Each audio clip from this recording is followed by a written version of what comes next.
guys, how are you? Hope you all are doing well. Today I am back with one of the most interesting video. In this video tutorial guys, we will learn how to enable or how to disable notification for your particular app on your MacBook. So for this guys, you can follow this easy and simple method.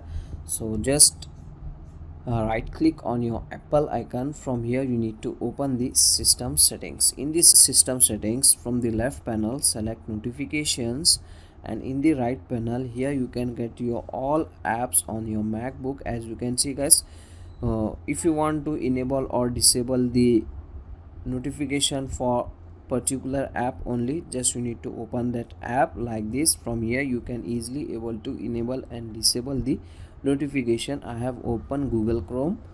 So if you want to get notification from this app, you need to enable this option, or if you don't want to get any type of notification from this app, just you need to disable this option. That's it.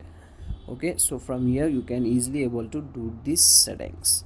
So that's it for today guys. Hope you enjoy this video. If you enjoy, please guys like, share and subscribe to our channel. Thank you very much.